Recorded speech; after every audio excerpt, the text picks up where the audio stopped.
ಬೀದರ್ ಜಿಲ್ಲೆಯ ಎಲ್ಲ ಕನ್ನಡದ ಮನಸ್ಸುಗಳಿಗೆ, ಎಲ್ಲ ಕನ್ನಡದ ಕೆಚ್ಚೆದೆಯ ಕಲಿಗಳಿಗೆ, ಎಲ್ಲ ಕನ್ನಡದ ಕಣ್ಮಣಿಗಳಿಗೆ ಶರಣ್ರಿ, ಶರಣು ಶರಣು ಶರಣು.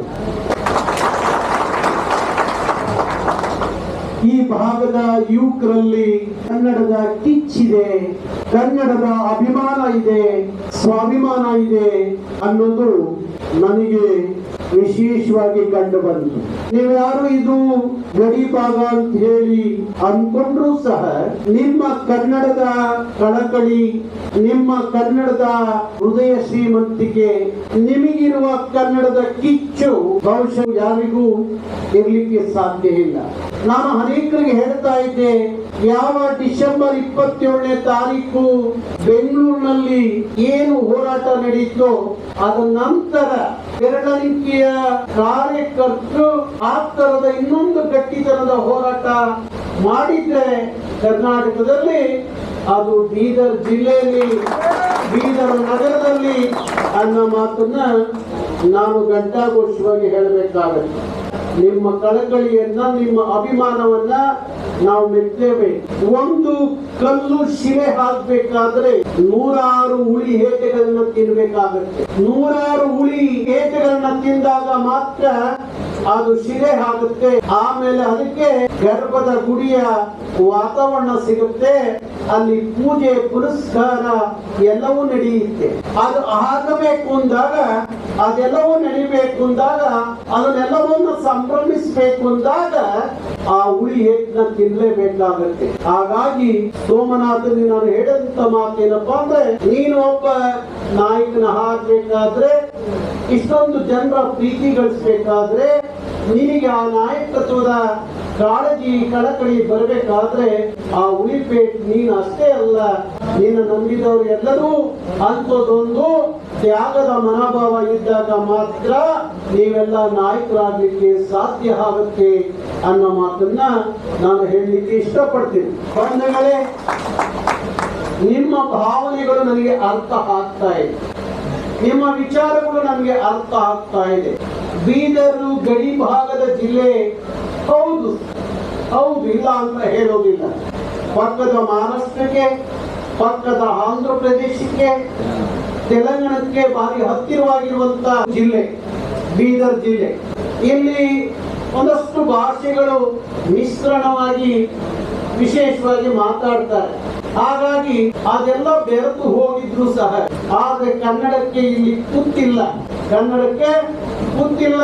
ನಮ್ಮ ಗೆಳೆಯರು ಮಾತಾಡುವಾಗ ಮತ್ತೆ ಇಲ್ಲಿ ಏನು ಬಾಲ್ಕಿ ಮಠ, ಬಾಲ್ಕಿ ಪಟ್ಟದೇವರೇನಿದ್ದಾರೆ, ಬಸವ ಪಟ್ಟದೇವರು, ಅವರು ಅವತ್ತಿನ ಕಾಲಕ್ಕೆ ಕನ್ನಡಕ್ಕೆ ಅವತ್ತಿನ ಕಾಲಕ್ಕೆ ಕೂತು ಬಂದಂತ ಸಂದರ್ಭದಲ್ಲಿ ನಿಜಾಮರ ದೌರ್ಜನ್ಯದ ಬಾಳಿಕೆಯನ್ನ ಕಂಡಂತ ಅವರು ಅವತ್ತು ಹೊರಗಡೆ ಉರ್ದು ಬೋರ್ಡ್ ಹಾಕಿ ಒಳಗಡೆ ಕನ್ನಡವನ್ನ ಕಲಿಸಿದ್ದಂತ ಶ್ರೀಮಠ, ಅವತ್ತು ಬಸವ ಪಟ್ಟದೇವರು ಇದ್ದಂತ ಆ ಕನ್ನಡದ ಕಳಕಳಿ ಅಭಿಮಾನಕ್ಕೆ, ಪೂಜ್ಯರಿಗೆ, ಅವರ ಪಾದ ಚರಣಗಳಿಗೆ ನಾನು ವಿಶೇಷವಾಗಿ ನನ್ನ ಶರಣು ಶರಣಾರ್ಥಿ. ರಾಶಿಕನವರು ಒಂದು ಮಾತು ಹೇಳೋರು ನನ್ನ ಕಾರ್ಯಕ್ರಮಕ್ಕೆ ಬಂದಾಗ, ನನಗೆ 72 ವರ್ಷದಲ್ಲಿ ನಮ್ಮ ನಾರಾಯಣಗೌಡರ ಜೊತೆ 10 ನಿಮಿಷ ಮಾತಾಡ್ಬಿಟ್ರೆ ನನ್ ಈ ವಯಸ್ಸಿನಲ್ಲೂ ನನ್ನ ಬ್ಯಾಟ್ರಿ ರೀಚಾರ್ಜ್ ಆಗುತ್ತೆ ಅಂತ ಹೇಳ್ತಾರೆ. ಹಂಗೆ ಆ 72 ವರ್ಷದ ನಮ್ಮ ರಾಶಿಕರನಿಗೆ ರೀಚಾರ್ಜ್ ಆಗೋದಾದ್ರೆ 25, 26, 27, 20, 18 ವರ್ಷದ ಹುಡುಗರ ಬ್ಯಾಟ್ರಿ ಯಾರು ರೀಚಾರ್ಜ್ ಆಗ್ಬೇಕು? ನಿಮ್ಮ ಬ್ಯಾಟ್ರಿ ಹಾಗೆ ರೀಚಾರ್ಜ್ ಆಗ್ಬೇಕು. ನಿಮ್ಮನ್ನು ಕೆಣಕಿದೆ, ನಿಮ್ಮನ್ನು ಕೇಳಿಸಿದೆ ಕನ್ನಡದ ವಿಚಾರದಲ್ಲಿ. ಪುಟ್ಟಪ್ಪನವ್ರು ಹೇಳ್ತಾರಲ್ಲ, ಕುವೆಂಪು ಹೇಳ್ತಾರಲ್ಲ, ನಾನು ಕನ್ನಡದ ವಿಚಾರದಲ್ಲಿ ಯುದ್ಧ ಟ್ಯಾಂಕ್ ಹಾರಿದ್ದಾಗೆ ಅಡ್ಡಿ ಬರಬೇಡ್ರಿ, ಅಪ್ಪಚ್ಚಿ ಆಗ್ಬಿಡ್ತೀರಾ. ಆ ತಾಕತ್ತನ್ನು ಮೈ ಗುಡಿಸ್ಕೊಳ್ರಿ, ಅದು ಯಾವ ನಿಮ್ಮನ್ನು ಮುಡ್ತಾನೆ ನೋಡ್ತೀನಿ ನಾನು, ಯಾವನು ಮುಡ್ತಾನೆ ನಿಮ್ಮನ್ನು ನೋಡ್ತೀನಿ. ಯಾವನ್ನಾದ್ರೂ ಅಪ್ಪಿ ತಪ್ಪಿ ನಿಮ್ಮ ಜಿಲ್ಲೆಯ ರಾಜಕಾರಣಿಗಳು ನಿಮ್ಮನ್ನು ಕೆಣಕಿರೆ, ಮುಟ್ಟಿರೆ, ಆ ಯಾವ ಮಕ್ಕಳು ಸಹ ಬೆಂಗಳೂರು ಬರಕ್ ಬಿಡಲ್ಲ.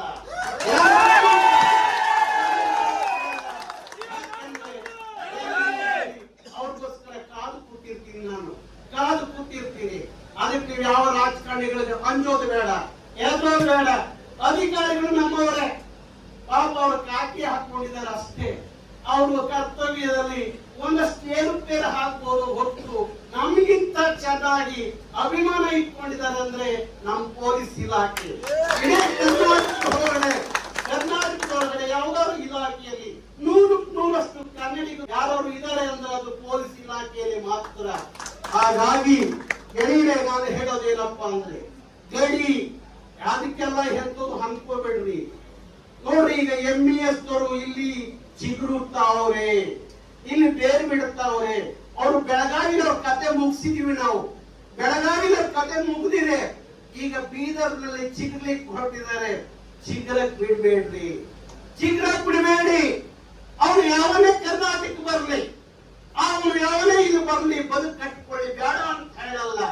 ನನ್ನ ಭಾಷೆ ಮೇಲೆ, ನನ್ನ ಸಂಸ್ಕೃತಿಯ ಮೇಲೆ, ನಮ್ಮ ನೆಲದ ಮೇಲೆ ದಾಳಿ ಮಾಡ್ಲಿಕ್ಕೆ ನಿಂತ್ರೆ ಅವನು ಯಾವನ್ನು ಬಿಡಲ್ಲ ಅನ್ನೋ ಮಾತನ್ನು ಹೇಳಬೇಕು.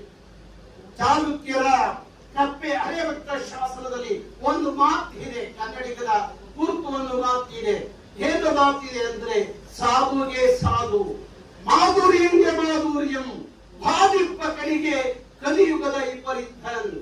ನಮ್ ಜೊತೆಲಿ ಪ್ರೀತಿಯಿಂದ ಮಾತಾಡಿದ್ರೆ ಪ್ರೀತಿಯಿಂದ ಮಾತಾಡ್ತೀವಿ, ನಮ್ ಜೊತೆ ಒಳ್ಳೆ ಸ್ನೇಹ ಬೆಳೆಸಿದ್ರೆ ಒಳ್ಳೆ ಸ್ನೇಹ ಮಾಡ್ತೀವಿ, ನಮ್ ಜೊತೆಯಲ್ಲಿ ಸಾಧುಗಳ ತರ ನಡ್ಕೊಂಡ್ರೆ ಸಾಧುಗಳ ತರ ಇರ್ತೀವಿ.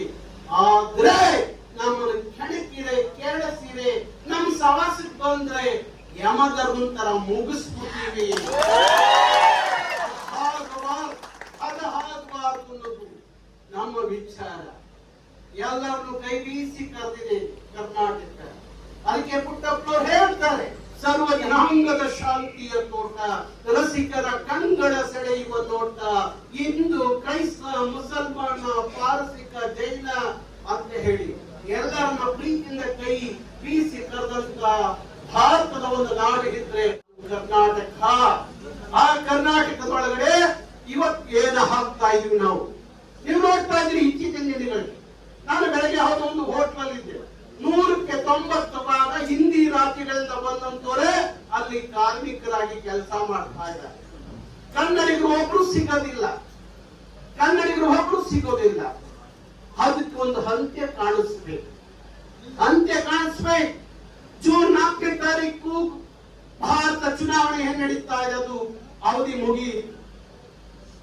ಜೂನ್ 4ನೇ ತಾರೀಕು ಮತ ಎಣಿಕೆ ಮುಗಿಯುತ್ತೆ. ಅವತ್ತು ನಾವು ಪ್ರತಿಜ್ಞೆ ಮಾಡ್ತೀವಿ, ಕನ್ನಡದ ನಾಮಪದಕ 100ಕ್ಕೆ 100 ಆಗುತ್ತೆ ಅಲ್ಲಿವರೆಗೆ. ಅದಾದ ನಂತರ ನಮ್ಮ ಕೆಲಸ ಇದು, ನಾವೇನು ಮಾಡ್ಬೇಕು? ನಮ್ಮ ರಾಜ್ಯಕ್ಕೆ ಬಂದಂತ ಎಲ್ಲ ಖಾಸಗಿ ಕಾರ್ಖಾನೆಗಳಲ್ಲಿ, ಖಾಸಗಿ ಉದ್ಯಮಗಳಲ್ಲಿ, ಕೇಂದ್ರ ಸರ್ಕಾರದ ಉದ್ಯಮಗಳಲ್ಲಿ, ರಾಜ್ಯ ಸರ್ಕಾರದ ಉದ್ಯಮಗಳಲ್ಲಿ 100ಕ್ಕೆ 80ರಿಂದ 90% ಕನ್ನಡಿಗರಿಗೆ ಕೆಲಸ ಕೊಡಬೇಕು, ಕನ್ನಡಿಗರಿಗೆ ಉದ್ಯೋಗ ಕೊಡಬೇಕು. ಅದೊಂದು ಕಾಯ್ದೆ ಆಗಬೇಕು. ಹೇಗೆ ನಾಮಫಲಕದ ಕಾಯ್ದೆ ಆಯ್ತೋ ಹಾಗೆ ಉದ್ಯೋಗದ ಮೀಸಲಾತಿಯಲ್ಲೂ, ಕನ್ನಡಿಗರಿಗೆ ಉದ್ಯೋಗ ಮೀಸಲಾತಿಯಲ್ಲೂ ರಾಜ್ಯ ಸರ್ಕಾರ ಕಾಯ್ದೆ ಮಾಡಬೇಕು. ರಾಜ್ಯ ಸರ್ಕಾರ ಕಾಯ್ದೆ ಮಾಡಬೇಕಾದ್ರೆ ನೀವೇನ್ ಮಾಡಬೇಕು ಅನ್ನೋ ಪ್ರಶ್ನೆ ಅನ್ನೋದಾದ್ರೆ, ಆ ಕಾಯ್ದೆ ಆಗಬೇಕಾದ್ರೆ ನಾವೊಂದು 50,000 ಜನ ಕರವಿಯ ಸ್ವಯಂ ಸೇವಕರು ಒಂದೇ ಒಂದು ದಿವಸ ವಿಧಾನಸೌಧದ ಮುಂದೆ ಕುತ್ಕೊಂಡ್ಬಿಟ್ಟ ಅಂದ್ರೆ ಏನಾಗ್ಬೇಕು? ಹಾಗೆ ವಾಲ್ಮೀಕಿ ರಾಜ್ಯದಿಂದ 50,000 ಜನ ಬನ್ನಿ ಬೇಕವರಿಗೆ ಮೂಗು ಹಿಡಿದ್ರೆ ಬಾಯಿ ಬಿಡಬೇಕು ಅಂತಾರಲ್ಲ, ಆಗ ಇವ್ರನ್ನ ಬಾಯಿ ಬಿಡಿಸೋಣ. ಯಾರು ಸಾಮ್ರಾಜ್ಯ ಕಟ್ಟಲಿಕ್ಕೆ ಸಾಧ್ಯ? ಕರ್ನಾಟಕದ ಸಾಮ್ರಾಜ್ಯವನ್ನು ಮತ್ತೊಮ್ಮೆ ನಿರ್ಮಾಣ ಮಾಡಲಿಕ್ಕೆ ಸಾಧ್ಯ. ಯಾವ ಉತ್ತರ ಭಾರತ ಹರ್ಷವರ್ಧನನ್ನ ಸೋಲಿಸಿ ಬಂದಂತ ಪುಲಿಕೇಶಿಯ ಸಾಮರ್ಥ್ಯ ಯಾರಿಗಿದೆ ಅಂದ್ರೆ ಅದು ಕರ್ನಾಟಕ ರಕ್ಷಣಾ ವೇದಿಕೆಯ ಕಾರ್ಯಕರ್ತರಲ್ಲಿದೆ. ಅದು ಆಗಬೇಕು, ಅದಾಗಬೇಕು. ನಾವೇ ಇನ್ಮೇಲೆ ಕರ್ನಾಟಕವನ್ನು ಆಳುವಂತ ಶಕ್ತಿ ನಮಗೆ ಬರಬೇಕು. ಅದಕ್ಕೋಸ್ಕರ ಕರ್ನಾಟಕದಲ್ಲಿ ಒಂದು ಪ್ರಾದೇಶಿಕವಾದಂತ ಚಿಂತನೆ ಆಗಬೇಕು.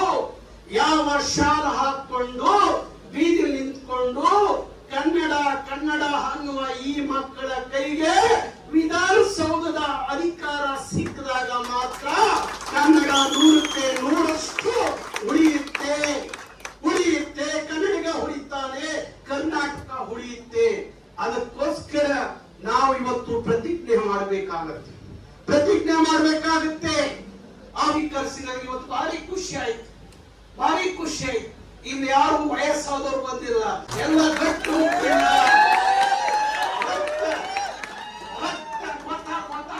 ಅಂತ ಕುದಿತಿರುವಂತ ಯುವಕರು ಬಂದಿದ್ದೀವಿ. ಅಲ್ಲಿ ಮುದಿ ಕೂಡಿಯವರು ಕೂತವಲ್ಲ ವಿಧಾನಸೌಧದಲ್ಲಿ, ಅವು ಕೇಳುವೆ ನೀವು ಆಡಿ ಸಾಕು. ನಿಮ್ಮ ರಕ್ತ ಸತ್ತು ಹೋಗಿದೆ, ನಮ್ಮ ರಕ್ತ ಕುದೀತಾ ಇದೆ.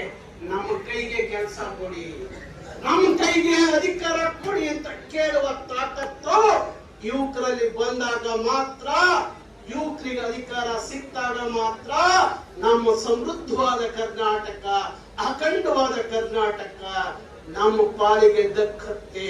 ಯಾವ ನಮ್ಮ ಹಿರಿಯರ ತ್ಯಾಗ ಬಲಿದಾನದಿಂದ ಹರಿದು ಹಂಚಿ ಹೋಗಿದ್ದಂತ ಕನ್ನಡ ನಾಡು ಒಂದಾಯ್ತಲ್ಲ, ಆ ಮಾನೀಯರಿಗೆ